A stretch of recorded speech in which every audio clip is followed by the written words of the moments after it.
Hola amigos de YouTube, ¿cómo están? Espero que bien. Hoy hablaremos sobre la historia de los betas. Comencemos.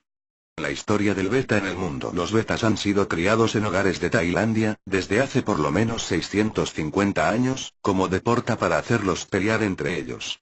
Archivos de la época del rey Litai Sukhothai, 1346-1374, mencionan la cría de peces combatientes para la lucha deportiva.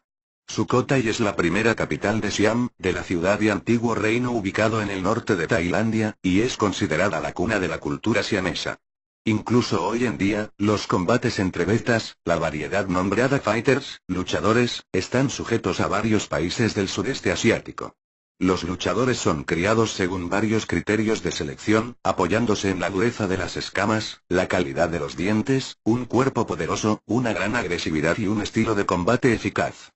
El rey Rama III, que reinó desde 1824 hasta 1851, era un gran fan de la lucha entre betas. El deporte era tan popular que el rey de Siam estableció un impuesto sobre las peleas de betas. En 1840, el rey Rama III de Tailandia hizo un regalo de varios peces combatientes de gran valor a Theodor Cantor, cuando éste estaba trabajando como médico en Siam. Estos peces tenían aletas de diferentes longitudes. En 1849, la gente occidental se entera de la existencia del pez combatiente gracias a un artículo escrito por Cantor que tenía una gran pasión por el comportamiento de este pez. Sin darse cuenta de que se trata entonces de una nueva especie, todavía no descrita, le nombra Macropodus pugnax, especie ya conocida. Desde 1850, el Beta splendens es importado en Alemania. En Francia, en 1893, Geonet consigue y describe la puesta del Splendens. Pero en aquella época, hablamos por equivocación de Beta pugnax. 1896. El Beta splendens es también reproducido por los alemanes. En 1910 el Dr. Tate Regan se da cuenta de que no es Macropodus pugnax, pero sí una nueva especie. Regan la describe y la nombra como Beta splendens. El nombre Beta proviene del nombre de pez combatiente en un dialecto local. Ikan Beta. El nombre Beta parece haber designado a una tribu guerrera de Asia. La palabra Ikan significa pez en malayo y en indonesio, mientras que el nombre actual en Tailandia es Placado Placat, pez que muerde. El nombre Beta splendens significa guerrero espléndido, un nombre que le conviene perfectamente. Desde 1910, los betas son reproducidos de manera corriente en Europa, e importados a Estados Unidos. Es difícil de saber exactamente en qué momento aparecieron los betas de aletas largas en Tailandia. Sabemos solamente que los peces recibidos por Cantor tenían aletas de diferentes longitudes, y que existían en Tailandia betas de aletas largas, y betas de aletas cortas, hace 100 años ya.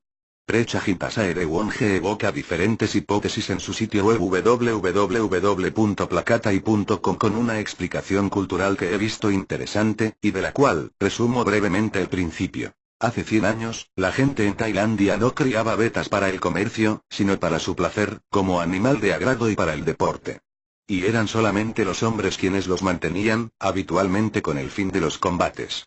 La costumbre de criar peces, especialmente para los niños, todavía existe hoy, como antes, y la mayoría de los criadores están criando peces para sus hijos. El niño tailandés tendría su combatiente de aletas cortas, pero para la niña esto era demasiado cruel, simplemente quería un pez de agrado que viviría en su choza, como los combatientes de su hermano. Este es probablemente el motivo por el cual surgieron betas de aletas largas, los agricultores seleccionaron de generación en generación, y fueron consiguiendo aletas más largas. ¿Por qué no? En el mundo occidental, los betas son mantenidos y criados por el interés de su modo de reproducción, por la belleza de sus colores y sus aletas flexibles y brillantes como la seda, pero no para el combate. Hubo que esperar hasta 1927 para ver betas de aletas largas y colores diferentes en Estados Unidos. Ese año, Frank Lockett de San Francisco recibe un cargamento de betas de Bangkok. Entre los betas que recibe, encuentra individuos con cuerpo oscuro y otros con cuerpo claro. A estos últimos los llamó Camboya Beta. Pero luego resultó que era solo una de muchas variaciones de color de Beta splendens. Después, durante algunos años, el mundo de los betas no evolucionó mucho. También es el momento de la caída bursátil de 1929 y la guerra del 39-40. Los años 50. En los años 50, Warren Young desarrolló una variedad de beta con aletas más grandes de la habitual. Nuestros betas modernos. Warren dio el nombre de Libby Beta a este tipo de beta, el nombre de su esposa. Con peces de calidad mediocre, Warren Young estableció 3 líneas. Una basada en el tamaño, la otra basada en el color, y la tercera basada en la forma.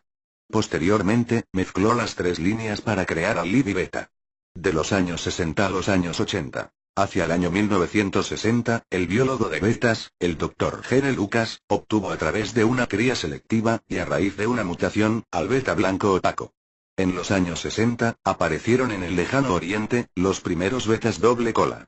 En 1966, se crea el primer club betas, el IPC. En Alemania, en los años 60, Eduardo Schmidt-Focke desarrolla una cola con mayor apertura, los delta. En los años 70, Orville Gulley descubrió la mutación del mármol con la intención de crear un beta negro mariposa. Pero él no siguió la línea del mármol. Walt Maurus reprodució y distribuyó betas mármol, que originalmente eran blancos y negros. Ahora nos encontramos con betas de mármol en todo el mundo, en un gran surtido de colores. Curiosamente, la distribución de las manchas pueden cambiar durante la vida de los peces, y no es raro que un beta turquesa pierda todo su color, o por el contrario, un ejemplar ligeramente moteado acabe siendo completamente de un solo color. Claire Pravia no ha encontrado la fecha en la que apareció la mutación del mariposa, mutación de la capa roja. Según Walt Maurus es Hai C. Niel quien desarrolló esta mutación, potenciando la mutación mariposa en ejemplares con cuerpos camboyanos y de aletas de color rojo-blanco. El patrón Tutwiler, o mariposa inverso, con el color claro próximo al cuerpo, es una creación del señor Tutwiler de Florida. Esta mutación no parece fija y sigue siendo muy desconocida. A finales de los años 80, varios criadores estadounidenses intentan ampliar el ángulo de apertura de la aleta caudal para llegar a la forma delta, incluso superdelta, los bordes de la caudal son rectos o redondeados, las aletas tienen más volumen. Los años 80 y 90. En este período se creó y desarrolló la forma de media luna, Half Moon. Claire Pravia hace un pequeño resumen de la historia. En 1982, el precursor de los HM, Peter Goettner, apodado Mr. G, Gran Señor, desarrolló un ángulo de apertura de casi centésimo octogésimo en la aleta caudal. El linaje que produjo este pez provenía de Parris Jones, quien trabajó con ejemplares obtenidos de Chucale en 1977. Entre los años 1983 y 1986, los franceses, entre ellos Guy de Laval, reciben betas de Peter Goettner y Parris Jones. Guy de Laval había mejorado ya una línea de betas con los ejemplares adquiridos, y llevaba una selección intransigente para acercarse a su beta ideal. El primer beta de forma Half Moon nació en casa de Guy de Laval con el cruce de una hembra de Peter Goettner y de un macho adquirido en el comercio que provenía de Singapur. Mientras que sus betas de forma muy simétrica pasaban casi inadvertidos en los concursos de la época, en 1988 un criador había sido fuertemente impresionado. Rajiv Masillamoni.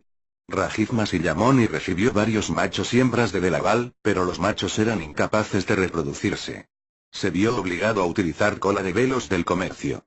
Afortunadamente, Rajiv tuvo la posibilidad de obtener un macho doble cola melano de Parris Jones, que, reproducido con una de las hembras de Guy de Laval, dio como descendencia a un beta verde con una caudal de 180 de apertura perfeccionada, que recibió el nombre de R39. Con la esperanza de fijar esta forma, Rajiv Masillamoni trabajó en equipo con Laurent Chenot y Jean-Luc Corso. De modo que fue creada la primera descendencia verdadera de Half Moons, y la inmensa mayoría de Half Moons de hoy en día son descendientes de R39. Cuando se produjo un congreso del IPC en el año 1991, los betas de Rajiv no impresionaron a los jueces, pero muchos criadores le compraron sus betas, incluyendo a Jeff Wilson y Peter Goettner. Jeff Wilson fue quien empleó por primera vez el término de Half Moon, media luna. Laurent Chenot, Rajiv Masillamoni y Jeff Wilson empezaron a trabajar como un equipo, a través del intercambio de la cría con el fin de fortalecer la línea de sangre. A pesar de la falta de reconocimiento en las competiciones de la época, en Francia como en los E.U. Cada vez eran más criadores los que se interesaron por la forma media luna, y una asociación fue fundada en Francia en 1993. IPSC, International Beta Splendens Club, siendo Laurent Chenot presidente durante 3 años. Marc Maurin, un miembro de la IPSC, obtuvo un Half Moon de Rajiv, pero este macho no se reproducía, y fue devuelto a Rajiv, quien estaba a punto de salir para la conferencia anual del IPSC. En el Congreso de Lick, en el año 1993, este macho Half-Moon fue considerado el mejor de la exposición, y fue portada de la revista estadounidense Fama. Posteriormente, el Beta Half-Moon fue ganando popularidad tanto en Europa como en USA. Fue entonces cuando los criadores de Tailandia empezaron a adquirir ejemplares reproductores de Europa y USA a finales de los años 90. Gracias a las condiciones ideales de Tailandia, los asiáticos han logrado producir grandes cantidades de media luna y una calidad consistente. Peter Goettner creyó que Len Lim, de Canadá, fue quien levantó la primera media luna roja, cuyo origen fue la descendencia de Peter, y que no están relacionados con los Half-Moon de origen, iridiscencia oscura de Rajiv y Jeff Wilson.